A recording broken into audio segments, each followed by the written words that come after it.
is no project that is cast in stone. We always say in project management that you always have unintended results. Sometimes they are positive, sometimes they are challenges, right? And Mercy said it so well that what you constantly must do is to learn and learn and relearn. Very true. So You're listening to Blue Radio, bringing the vibe. For our women, because you are women, I really took time to make sure I would engage you in that particular question. Let me start with you. my name is Judy Kefagona, and I stand with every woman. Yeah, we are human beings. Just the fact that we are women is not a license for us to be killed because of the things that we do. Nobody deserves to die because of their gender. And because I'm a Christian, I would also say that all those people who are blaming the victims are actually giving rights to the murderers or applauding the murderer when you blame the victim. None of the women who have been victims of femicide in Kenya deserve to die. It doesn't matter where they were, what they chose to do, they did not deserve to die. So I stand with every woman. We are members, equal members of the society. And there are, excuse me for saying this, if we were all to die for our sins, none of us would be here. For sure. That is so true. All right, thank you. Yes, my name is Mercy Marende, and yes, I am a woman and I stand with women. Let me share a little bit about my work and why this agenda of women being killed is really close to my heart.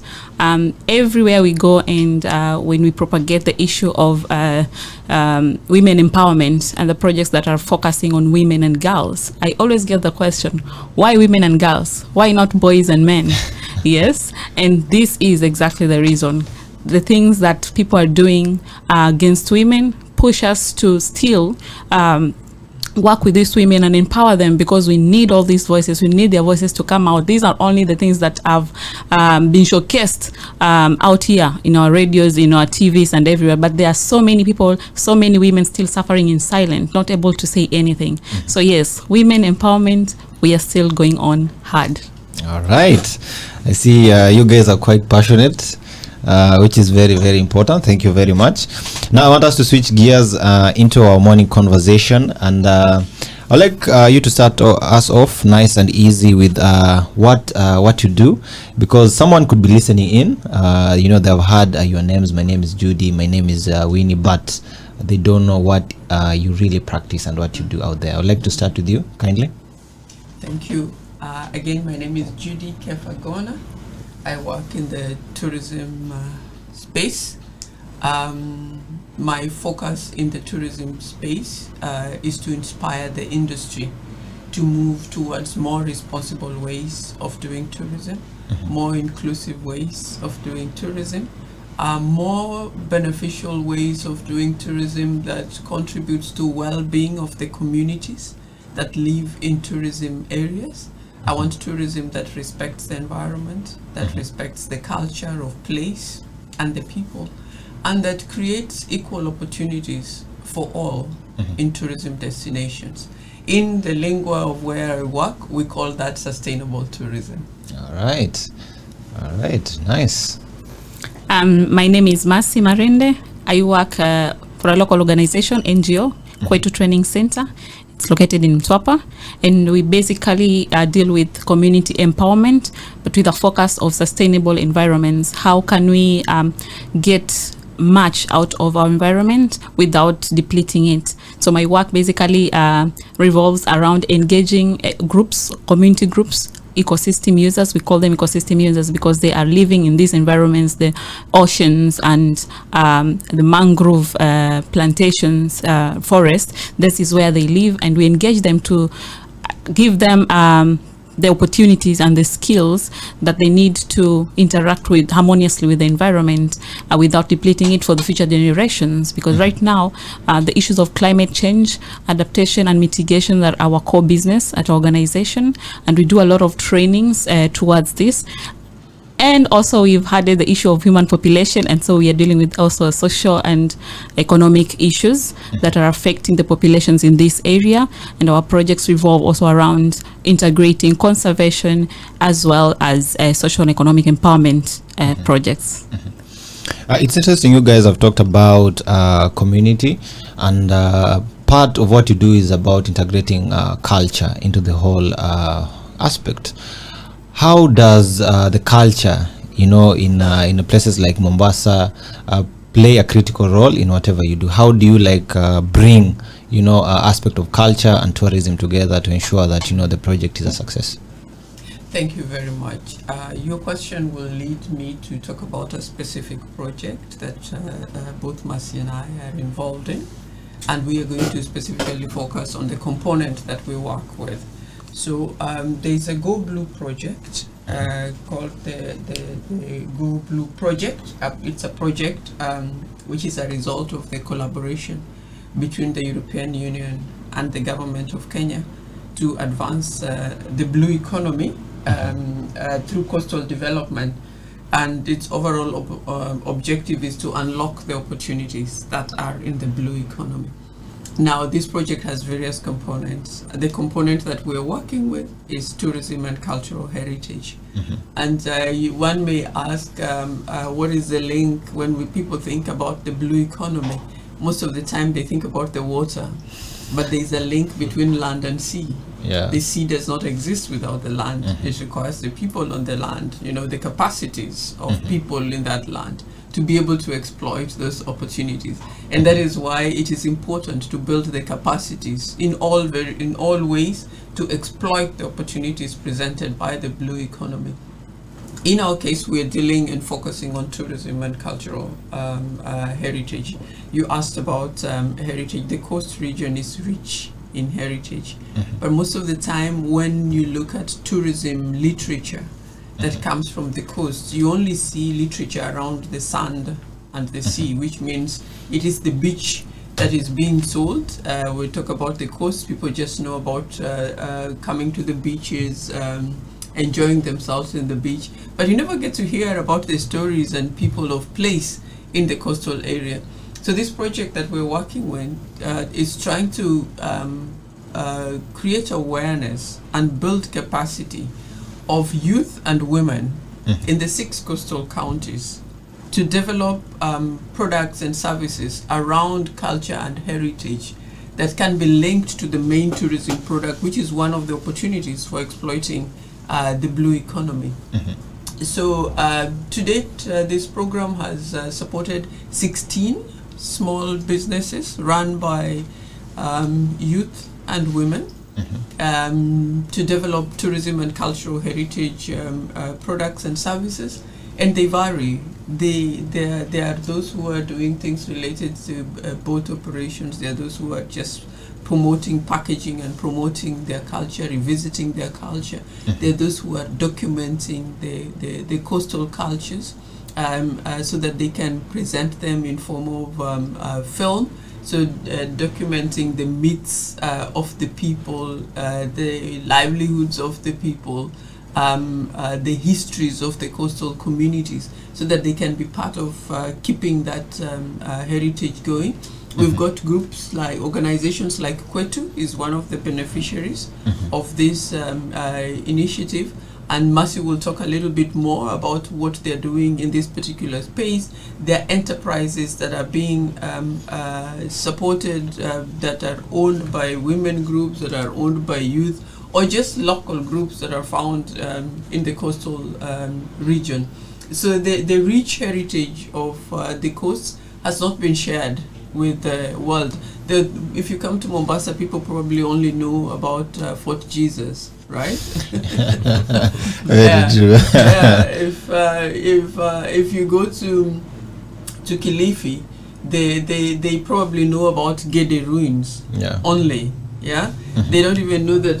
Did you know that just at your doorstep in Mutwapa here, there is also another ruin that has not been No, actually, I didn't. documented. So there is a lot of heritage. When we go to Lamu, people just want to enjoy themselves and say this is a World Heritage Site. But if you ask them the stories of Lamu, they will not tell you. So in Lamu, we've got a project that is being run by the museums under this project called the Kijumwa Center. It is trying to relive the history of the Lamu and also to show the contribution of the different communities in building what is today the culture of Lamu. So yes, the coastal region, the 6 counties, you go to Tana River and it's a whole different story when you're talking about the cultures of that place. Just the attire and the women and the dressing is something to behold. We are trying to work with a group there to revive festivals where people can go and participate and see what these communities are all about and what defines them. Today, when you hear about Tana River, you think about conflicts and you think about flooding. Very.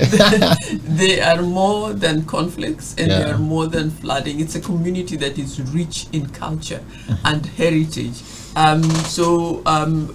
We've got 2 projects there under this Go Blue initiative, and all of them about revitalizing the culture of the Tana people, the people who live there, and to share it with the rest of the world. So hopefully we will be able to attend a Tana cultural festival one of these days, and so the world can see that they are more than conflict and they're more than the floods. All right, thank you.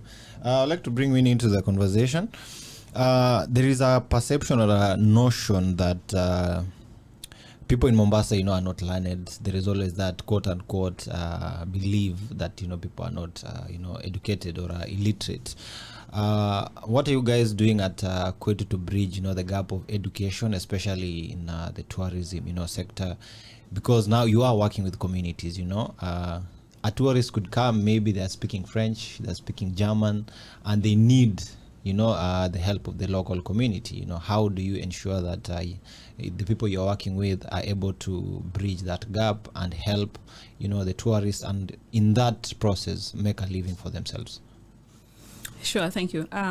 For sure, if you look at the history on so many reports, they do say that most of the communities in our areas are not learned. But then again, that is where Kwetu came in, because 1997 when it was founded, it was because of the same reason. There are so many unemployed youth, but unexplored opportunities around the natural resources that we have, especially in Mtwapa Creek. So the center was established as a training center where we could offer now trainings that are comprehensively targeting these people that have not gone to school or they've dropped out, and in a way that they can understand. So most of our trainings have been done in the local language, Swahili, yes, and of course the Mijikenda. We do integrate some form of Mijikenda when we engage the communities that we know that do not understand English. And it is funny because just last week we were training some of these community-based organizations and we on entrepreneurship skills. But then the worry was they might not get to get to understand and actually implement what you are going to teach them. But it was interesting because we took the component of tourism, ecotourism, to them and talked to them about how it can help with their various economic activities that they're doing in the mangrove ecosystem. Most of them, they know about fish farming, fishing rather, and beekeeping and mangrove restoration. Because they have initiatives that they can do nurseries for these trees, and then they sell it and replant. It's a restoration project, but they don't think about tourism really. And yet so many people are running away from the outburst of the cities and the heat at the coast, trying to find places where they can cool off. These ecosystems provide that. And so we encourage them that tourism is something that can really work well with whatever they are doing. It does not mean they need to get out of what they are doing, but it can be an integration, and just training them on how it is being done. In this digital area, for instance, you need the digital space to actually advertise the tourism. And you are thinking these people are not even learned in terms of, the English. Now, how about using the technology? Yeah. But then again, we did integrate digital skills so that they can know how to use the basic training to them. And they are very amazed that they can actually open a laptop and click on things and see the beauty of what tourism can offer at the coast. And so with all this training that we are doing, we are trying very hard to respond to the needs in the basic way possible that they can understand in their local languages, but also encouraging them to take up new things, to expose them so that they can also move with the trends at the moment. So it is a training center, but our trainings are packaged in a way our local communities can understand, because we've worked with them for so many years. All right. Thank you for that insight. It's 23 past 8 in the morning. I want us to take a short musical break. And then when we move, we're going to be getting into some of the success stories, strategies, and challenges that, this project, is facing, and how these bright ladies have, of course, brought their brains together to, of course, find solutions to these particular challenges. If you're looking in right about now, at Blue Radio Kenya is where you can find us on all our social media platforms. www.blueradio.co.ke is where you can listen live via the website.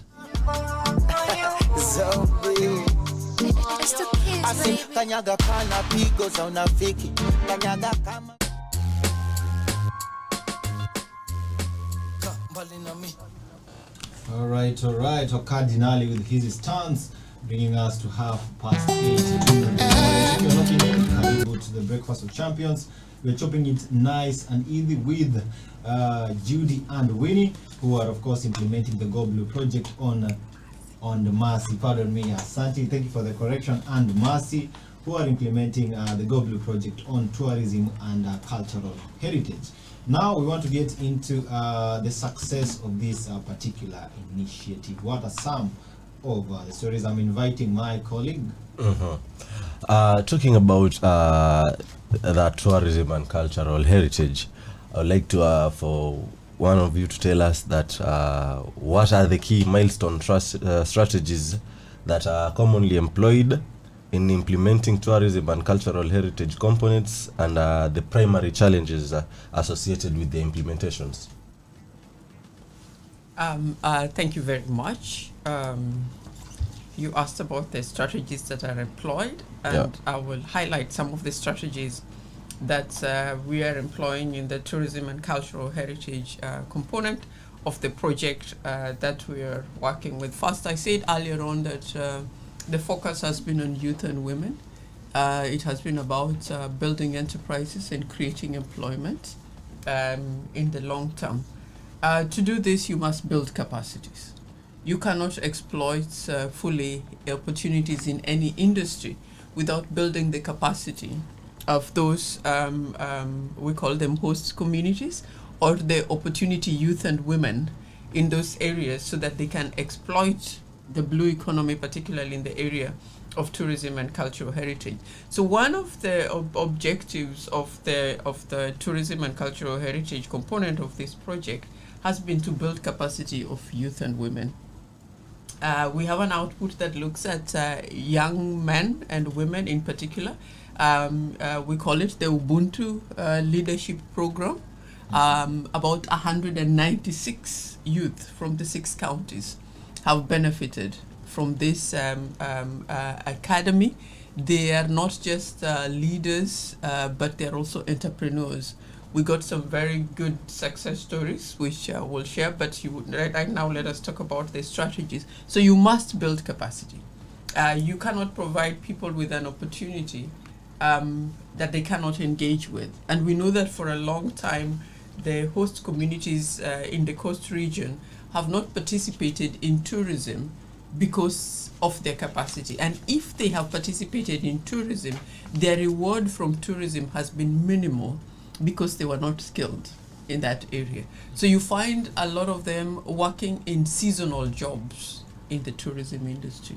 And they have worked in seasonal jobs for as long as we know of tourism in this coastal area, because many of them have no capacity. We thank government, and it is my sincere hope that the Utali College coming up in the coast region that is nearing its end can start operating very soon, because then we will have a real opportunity for the people of the coastal region to build capacity, skills in tourism, and begin to be paid for skilled work. It makes a big difference when you're paid for skilled work and when you're paid for casual work. When you're a seasonal worker who is always invited when there is high season and low season, off you go back to your village. And then you wait for another 3 months or so, and then there's a big ship landing in our coast, and then you're all called back to work. You never have stability of work, you never have stability of income, you can never advance yourself because you don't know whether you'll have a job tomorrow. So this project is big on capacity building, not just through the component I'm talking about, but other components. Part of this Go Blue project has been to build capacity in vocational training centers. We call them TVETs. Develop curriculum that will develop skills of the coast people to take advantage of the blue economy and the opportunities that are there. So building capacity is a big component of this project. We are all very positive that this 196 young men and women are now empowered to not only understand the opportunities that are there, but to also be leaders. Right? Because when you're leaders, you hold systems accountable. You can ask questions, yeah? You know what your opportunities are. You can question systems, you can question policy, right? And so they are the beginning of a revolution of young people, because as they go out, they're also mentoring other young people. Another strategy that is being used in this project is direct financing. Sometimes you need to give people a kick. Yeah, you can train them, but you also need to give them a kick to get going. So there are 16 community-based organizations that have received grants. To date, the program has disbursed about 520,000 euro to these 16 groups. And this money is to help them, like startup financing, so that they can, they have identified, they have been supported to do trained in how to do business plans. They have received training on financial management. They have received training on marketing and market exposures. They have received, what other training have they received? They have received numerous forms of training on the digital space and how to use it, like Mercy mentioned earlier on. So there's capacity building, but there's also providing of direct financial opportunities for groups so that they become cases that others can look at to see what small grants can do to transform a people. So that's another strategy that is applied in this project. Another very important strategy when you want to help people is to make sure that the policies are right that govern that particular sector. There are no policies until now. Before this project, there was no policy to govern the development of tourism, of culture and heritage tourism. We know mainstream tourism, which is the beach hotels and all those kind of things.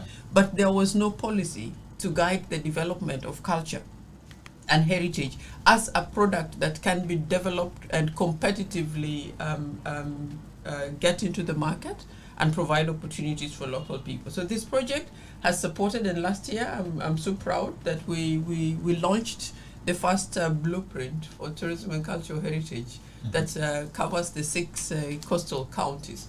And this blueprint is a very significant document for each of the counties, because then they can use this document to plan at county level. They can use it when they're looking at their county integrated development plans and pick out of it, because it has been built based on baseline information, research from the counties, the 6 counties, It has been designed using, I think if you look at blueprints anywhere in tourism, I think it ranks amongst the top approaches to writing blueprints. It is implementable. If any county in the coast is serious and wants to support culture and heritage tourism, they can take this document and use it to support culture and heritage tourism. So we've employed 3 very important strategies: building capacity, financing, and supporting policy. All right. So maybe you tell us, like, you've spoken about the blueprint. Yes. So what is the significance of the Kenya Coast Tourism and Cultural Blueprint in contrast to the Go Blue project? The blueprint is a long-term planning document. It will outlive this project. You know, we are talking about the Go Blue project. Projects have a lifeline, yeah? They start and end at a certain time. Yeah. The blueprint is the sustainability, the initiative that continues the project. When the project has ended, there is a document, yeah, that is a 5-year strategy, which can still be reviewed into a 10-year strategy. And so the blueprint is a significant part of this project because it is part of the continuation, right? It now becomes an initiative. So when I talk about the blueprint, I'm looking now like this is an initiative to carry forward the culture and tourism agenda of the coastal region. And it is so rich and so diverse, touching on everything, not just the intangible, but also the tangible culture, but the infrastructure around that. And the infrastructure around that means sometimes we need a road to be built. Sometimes we need a heritage site to be restored. Sometimes we need security to be enhanced so that tourism and culture heritage can be promoted. So it's a very holistic document that does not narrowly just discuss the issues of culture and heritage, but looks at the entire ecosystem that is supposed to be healthy, yeah? The entire ecosystem, like I'm saying, from policy to financing to infrastructure. You need a healthy ecosystem to make tourism and cultural heritage thrive. All right. Now, when you talk about culture and heritage and all that, coast is considered to be the bedroom of all that. And I can see you've partnered with the Jumuiya County za Pwani. So the question is, what is the role of Jumuiya County ya Pwani in the Go Blue project? Jumuiya County za Pwani is the house, is the home of the Go Blue project. There is no Go Blue project here without Jumuiya County za Pwani. It is anchored on Jumuiya County za Pwani. And just to also add another point, this project was designed and conceptualized within the 10 economic pillars of the Jumuiya Counties of Pwani. So it is not external to Jumuiya Counties of Pwani. It is actually helping in implementing the economic pillars of Jumuiya Counties of Pwani. And again, as part of sustainability and continuation, we don't just have the blueprint. There's something that is called Go Kenya Coast that is being spearheaded by Jumuiya Counties of Pwani. All the tourism and cultural initiatives that has been supported, including the 16s that have been given grants and all that, will be channeled in a way that they can be promoted under one brand by Jumuiya Counties of Pwani called the Go Kenya Coast. So yes, Jumuiya County is the home, is the anchor of where the Go Blue project is, and that's where all the project activities are based. All right. All right. I would like to welcome us to the conversation. Yeah, there is, sometimes culture is good, and culture can be a barrier to good things. Yeah. For example, in Mombasa, there is a belief that Muslim women are supposed to behave and carry themselves in a particular manner. There is that belief. So how do you, bridge that barrier and that gap? Let's say a woman is told you are supposed to stay at home, make sure the children are okay, and maybe she could come to train with the organization, get skills that could help her, make some extra income. How do you convince, the society within her that, it is okay for her to come for training and she can still do her motherly and maternal duties? Yes. it is truly not an easy task to change behavior, because behavior is rooted in our beliefs and our cultural environments, things that we've been instilled, we've been born into it, and therefore it requires a lot of time a lot of investment in time to get people get out of their mindsets. And at Kwetu, with this project, we have been able to do a lot of life skills induction in our trainings, because with life skills now, people are able to be taken on a journey of their life and try and see what is it that they're making, what is it that is making them not to take the next step for their own good. And we delve into culture and values and beliefs and what they believe to be true and what is not true, and how can they embrace culture but in the context of their own empowerment, their own achievements of goals, and that they do have a vision. You realize that these people have vision for their lives. They might be different from what the society says, but the way we do our trainings holistically, in a way that it's integrating all the issues that they are facing back at the society level.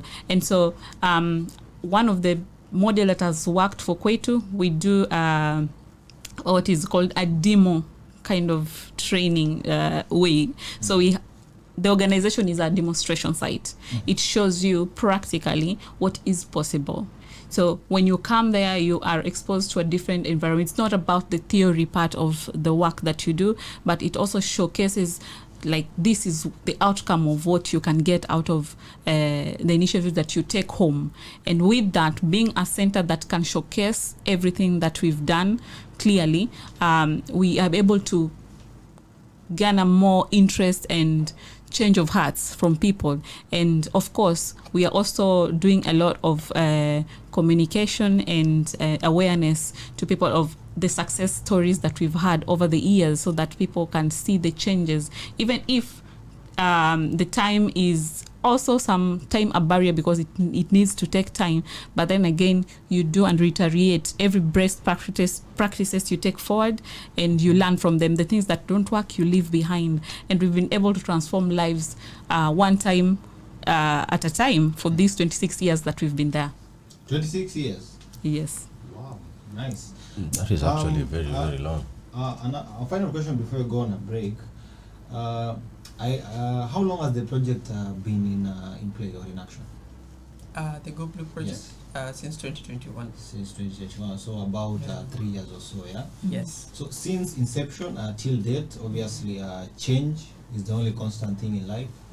What are some of the changes you've noticed, and how have you adapted to those changes? Because you would there is a blueprint you started with, but once you go to the communities, you go to these sites, you notice that we planned to do this. We plan, let's say, to hand out or offer financial aid of, let's say, £1, but you get there and you realize maybe this person needs 1,000 more. Yes. How have you adapted to such changes?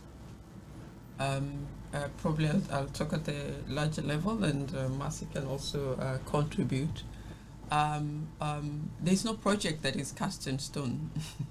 We always say in project management that you always have unintended results. Sometimes they are positive, sometimes they are challenges, right? And Marcy said it so well, that what you constantly must do is to learn, unlearn, and relearn. Very true, So every day, we learn, we unlearn certain things, and we relearn new things in the process.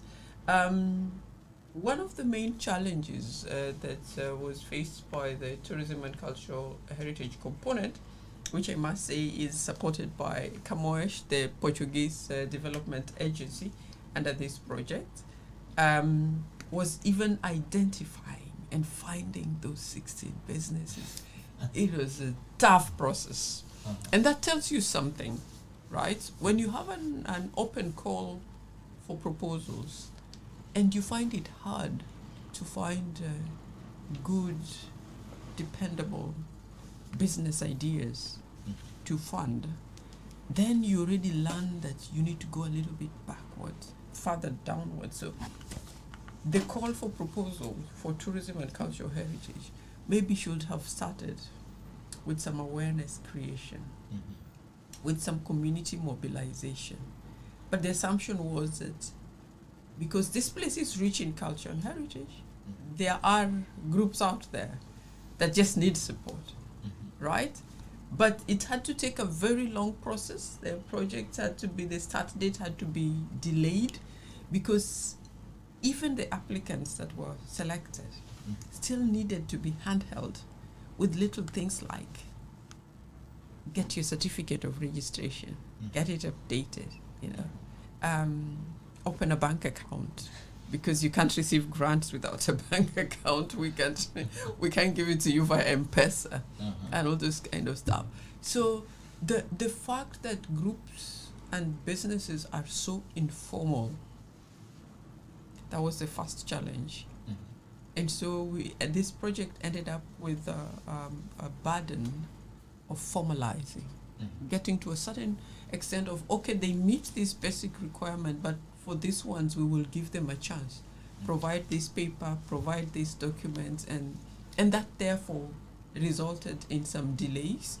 The project almost had 6 months or more in terms of its start date, because these groups had to be ready. But like I said, in every situation you learn, right? What have we learned now? If I was to do this again in a project like this, I would advise that do a mobilization exercise, create an awareness, right, about group organization, social enterprises, because most of these are social enterprises. They are about groups that are coming together for the good, to get some economic benefit, but they are also so passionate about just sharing their cultures and what they have. The benefit sharing models within the group is what makes them social enterprises, because sometimes what they get, they put it all back together and invest in something that is of common good for them. So for example, we're a dance group and we are from somewhere in Kwale, and we are young people, and we come together and we perform at events and all that. As we perform at those events, maybe we are trying to build a basic social hall in our community, where our youth can find a place where they can go and build and hone their skills. Because you find that creatives in heritage and culture don't have places, they don't have hubs where they can, if you're in IT and you're all this kind of thing, the Swahili Pot, there are all sorts of places you can go.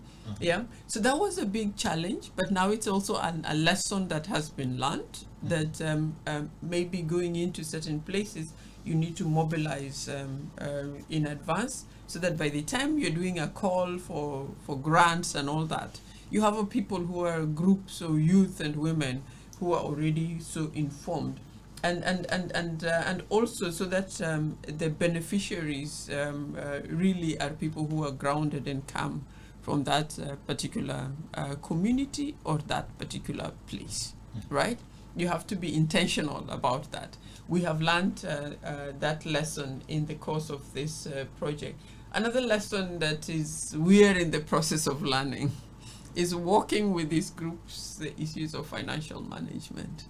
It's not easy for some of these groups, even if you train them, to keep groups, the group dynamics, the different interests that are in those particular groups. So every day is a journey of working with them one step. And we're so proud. We're so proud that most of them, a number of them, have actually gone through the first phase, written their financial reports, and have received their second financing. Wow. That is there are those who are, a few who are still struggling, but we are helping them. So the fact that the project has contributed to financial literacy, which was not intended, right? Yeah. We intended to have entrepreneurs, but we now see financial literacy, because they are able to report properly and receive the second phase of their grants. Other positive unintended outcomes of this project is that those who have seen their groups and their neighbors and their friends and whatever getting engaged and being supported are actually trying to do something for themselves. So you find that these groups have also become mentors of other groups. In some areas. They have opened greater opportunities, and other groups are learning together with them. We have received requests where more people would like to attend the training beyond those who have been granted. And now you hear in many places we go to, is there going to be another call?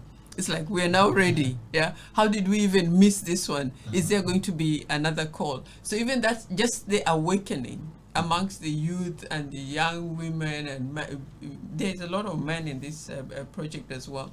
Their realization that actually we can write a proposal and be funded, because most of them thought that people get funded because they know somebody. And for once they're like, what? I didn't know anybody. And so they still a just society out here.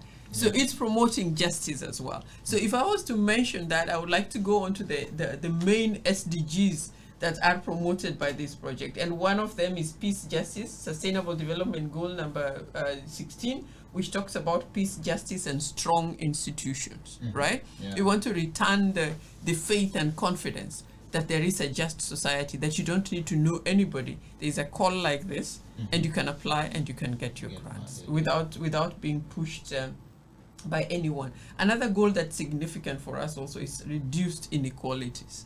And when you have an open, free, and fair call like this, you give everybody an equal chance. But again, by targeting youth and women, we started with this conversation, you are reducing some wealth inequalities in the tourism sector. Until now, the opportunities have come to a certain class of investors in tourism. But we're saying that through culture and heritage, we can reduce those inequalities by giving others an opportunity. And we are already seeing that these things are happening. So a lot of good lessons for us, and a lot of good lessons for the beneficiaries and the counties are emerging. The counties themselves, through this program, have received a lot of capacity building, particularly the tourism and cultural heritage departments of the counties. The officers working in those departments have received a lot of training, marketing, market access, product packaging, digitization. We call it a program of under integrated governance, which is one of the outcomes of the programs that we are working with. I could go on and on. All right. Or maybe I can just pitch in the experience with Kwetu has had. Having implemented projects for so many years in Kilifi County, and like early on you said, our education level is low. I think that has contributed even to the poverty levels, which are very high. I think the last time I checked it was, 70% or so. And so you saw with all this need, the community at our places are really dependent on projects. And that has been the norm. They're waiting for projects to come because there will be handouts for one reason or another, you see. But you see, the handouts also create a form of dependency on them. So it's a cycle that is never ending. But with the help of such grants through the EU, we are able to now think outside the box. It's not about just grant, give me money, let me do the thing that I want to do and go home. Let me eat today and go home. Now we are saying we want to do these social enterprises, open up businesses. It's a business grant. As Kwetu, we are so happy because this now has made us even to induct now ecotourism as a business. It's a strategy within our organization right now. We have in place a business plan, a marketing plan for it, and we are planning to work through it so that it can work out, so that we can also be a model for the communities that we are supporting. Through this grant, we are also sub-granting 3 more community-based organizations that are at a grassroots level, like Julia just said, people that they don't have the necessary capacities to handle these monies. But we need more grants from donors, from partners that are targeting such groups directly, because then we are removing the dependency. We are creating people that are able to stand for their own needs in their communities. And hopefully in future, as this business continue to go on, and they will spur for generations. So that is one thing that we've learned, that we need to think differently and not just about the grants that we are getting to help us for a short run, but we are thinking of which grants are these that we can co-develop with our partners and also our communities, bringing them in and hearing them, and let's explore what they want, what they think can work for them. And with that, we are able to have projects that are self-sustaining. Remember, we are living in the environments. For instance, Kwetu, we are propagating conservation, especially of the mangrove ecosystem, because these places are also food hubs, and if you think about the future fisher community and all. And so we have to think of things that are going to be sustainable for the future generations and not just for now. Ecotourism has provided that opportunity. And one thing that we are proud of is that we've engaged youths. We've trained 20 youths on ecotourism and providing the guide. Right now, the trend is, the TikTok and stuff. People can actually do the personal tour guiding. We are encouraging that. That is a new thing that now we are talking with them and coming up with a way that we can have a package for tourism just led by these youths. So things are changing. All right, thank you. Clock striking 9 in the morning. I want us to go on a short musical break with this one right here, Time of My Life, Nyashinsky featuring Bien. And then when we come back, we shall be winding up. So any questions you might have, kindly direct them to our socials at Blue Radio Kenya so that we can engage our guests this morning. It's 9 a.m. on the Breakfast Vibe. You're listening to Blue Radio, bringing the vibe. I don't want nobody to give my matter like for this life I want to be celebrated. Don't wanna waste my days, I want to spend them on enjoyment. All right. The African giant, he goes by the name Burna Boy, or if you like it, you can call him Damini, bringing us It's Plenty right here on the Breakfast of Champion, 9:11 in the morning, and we are chopping it up nice and easy with Judy and Mercy from the Go Blue project. And right about now, if you're locking in, thank you very much for choosing us. We are, of course, on, or rather in the tailor end. And as we wind up, remember, you can catch the repeat on our YouTube and Spotify pages so that you can enjoy and subscribe to what they're saying, because someone was calling and saying you guys have so much content, and they would like to know how they could listen later, so that's how you can do it. But as we wind up, so that we can release our guests this morning, from the success stories that you guys have witnessed, probably there is a plan for the future. How are you going to build, of course, from whatever you've learned, to ensure that, like you said, if someone wants to join, someone has seen, the goodness or the goodies you've brought, how can they do that? And how will the Go Blue project build on the successes that it has had over the last 3 years? I think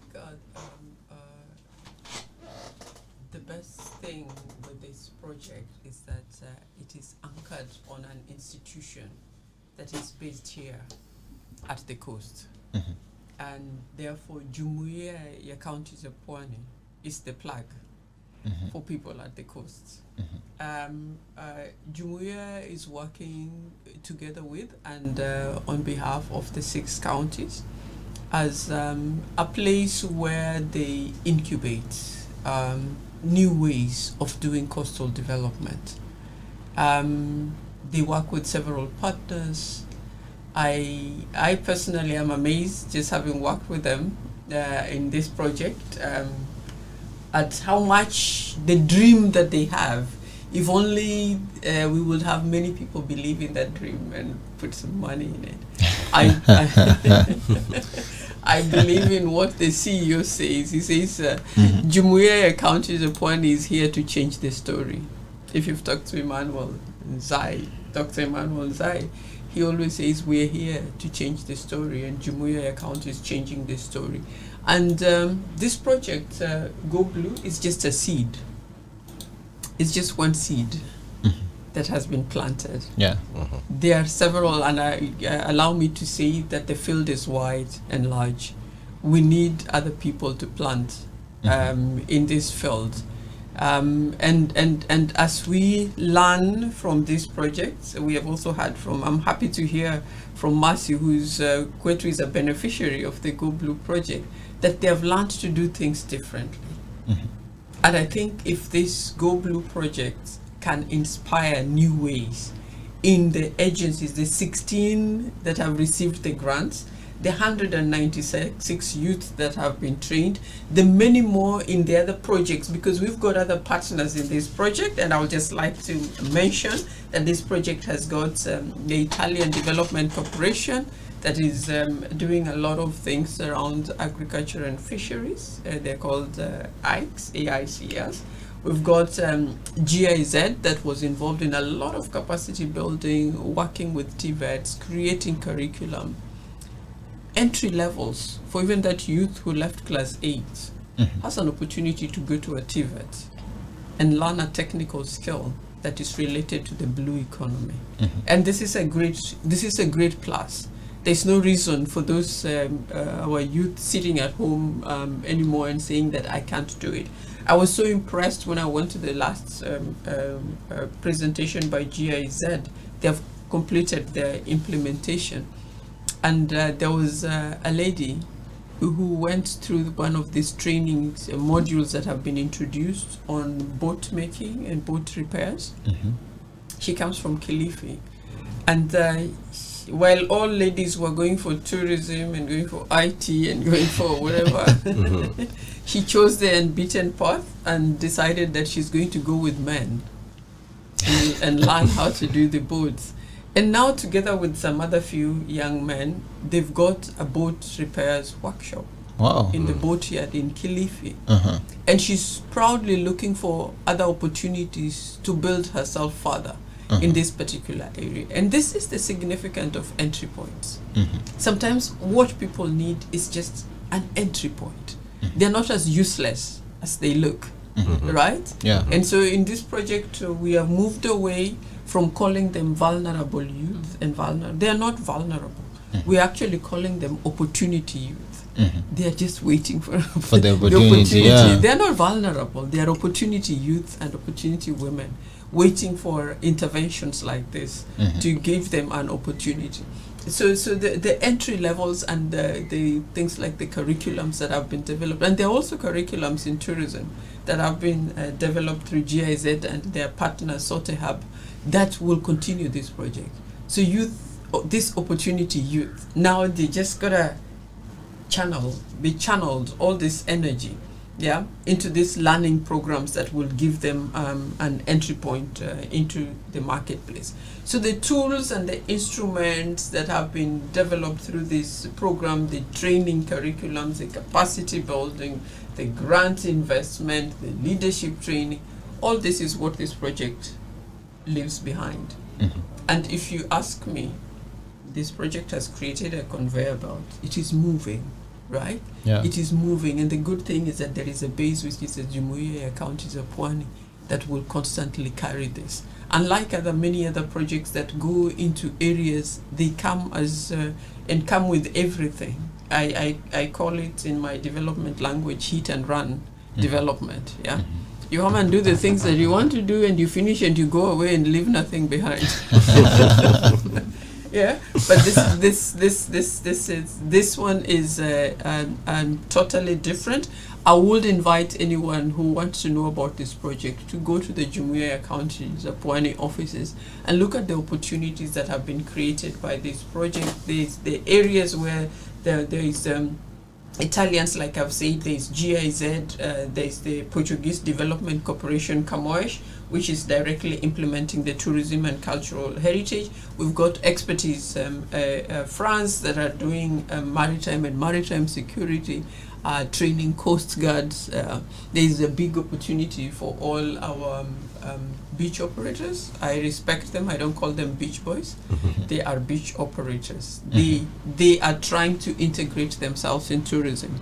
That's how I describe them. Somebody else sees them as a menace. I see them as opportunity youth who have not been given a clear channel, an entry point into tourism, and so they're doing it the best way they know.